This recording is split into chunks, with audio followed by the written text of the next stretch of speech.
Milwaukee, during the grind of an 82-game regular season, there are bound to be games like Tuesday night. No team is immune. After building a 14-point lead and looking like they were headed for a fifth straight win, the Cleveland Cavaliers let their guard down and the maddeningly inconsistent Bucks took advantage, cruising to an impressive 118-101 win that caused head coach Tyronn Lue to curse during his post-game interview. Here are 5 observations. Last night, what can be taken from the worst performance of the season? Nothing, LeBron James said while pretending to crumple up a piece of paper and toss it over his shoulder. Move on. Move on, move on. I was looking at the scores after the game and I see San Antonio is losing at home to Orlando right now. You just crumple it up and move on to the next. Sure, that's one way to look at it. But the loss comes on the heels of a lackluster performance against Philadelphia over the weekend. The Cavs were able to win because the 76ers' best player, Joel Embiid, can only go 24 minutes before getting subbed out. But the Cavs' level of play needs to pick up, especially with 4 tough games on the horizon, including a 3-game road trip. Paint job. Prior to each game, Lue has a list of objectives for his team based on the opponent. The Bucks entered the night ranked second in the league in points in the paint, averaging 48.8 per game. That was one of Lue's top bullet points. It didn't resonate. The Bucks scored a season-high 68 points in the paint. I just didn't like that we didn't match their physicality, Lue said.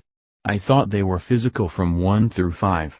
You give up 68 points in the paint, you don't get back in transition, and this team scored 118 points with only 7 threes. Those 68 points came in a variety of ways. Giannis Antetokounmpo spearheaded Milwaukee's lethal transition game, as it scored 20 fast break points. Jabari Parker bullied his way inside, scoring 18 points. John Henson used his length to grab 4 offensive rebounds, helping the Bucks finish with 17 second-chance points. Greg Monroe posted defenders en route to a 14-point night off the bench. The Bucks had 13 dunks. Oh, and an old friend did them in.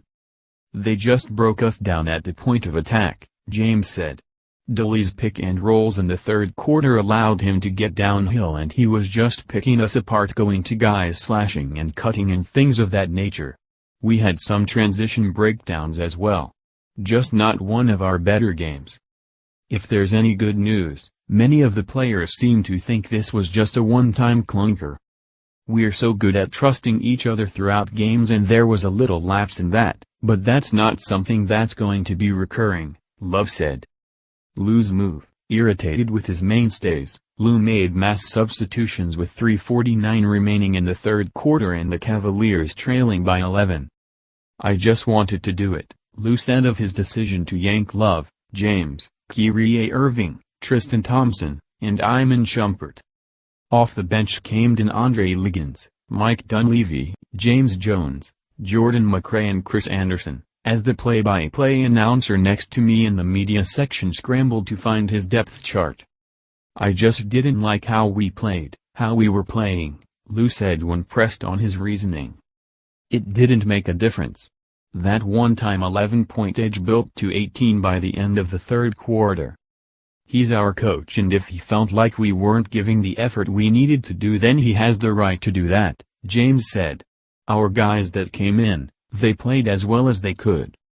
Trying for one last miracle, Lue went back to the starters about a minute into the fourth, with the Cavs down by 15.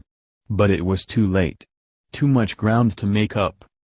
The 5 players exited for the last time with 6:03 remaining. Same results, Lue said about the changes. You saw it. Lue's true motivation is unknown. He was clearly angry after the game, but chose to play coy. Love didn't want to characterize the move as sending a message. That, however, seems like semantics. I think he wanted us to play harder, Love said. We weren't getting the job done, so I think it was an effort between the coaching staff and everybody getting a new lineup in there and get a fresh start. Irving agreed with Lue's decision. We respect his leadership. We respect him as a coach. Probably if I was a coach, I probably would have done the same thing, he said. I mean, we needed it. They were getting some easy looks and you obviously know the coaches around the league, probably one coach, Greg Popovich, would do it with his starting five and take them out just to prove a point. I think that going forward we don't want it to happen again and we'll do our best to not make it happen again. Foreshadowing, the Cavaliers strolled into the arena for morning shoot-around shortly after 9:30 a.m. CT. James sat down to field questions from reporters, discussing the primary challenge when playing against the Bucks. Their length often leads to turnovers. But as James kept talking, he felt the Cavs being a low turnover team would help. Turns out, his initial proclamation was dead on. And he was the main culprit. James committed 7 of the team's season-high 20 miscues. He now has 16 turnovers in the last 3 games. Tonight 4 of my 7 was unforced, he said. I had a lob to Tristan, I had a couple they got their hands on and they're long. You can't simulate how long they are in the passing lanes. 4 of my 7 was unforced and that's careless, but I'll be much better the next time we play them. Dudley visits. There were a few players remaining in the locker room when Dellavedova came. The first thing that James and others noticed? Dellavedova's snazzy shoes. I see you boy, James shouted. New contract, new shoes boy.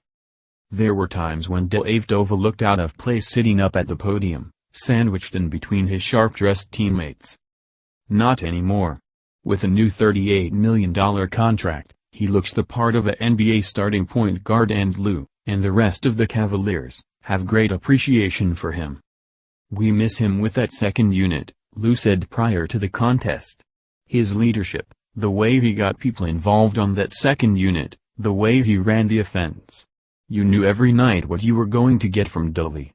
He's going to play hard, he's going to scrap and his teammates love him. Source of this article is www.cleveland.com, by Chris Fedor, cleveland.com. On November 30, 2016 at 3:15 a.m., updated November 30, 2016 at 3:33 a.m. Thanks for watching. Be happy. Goodbye.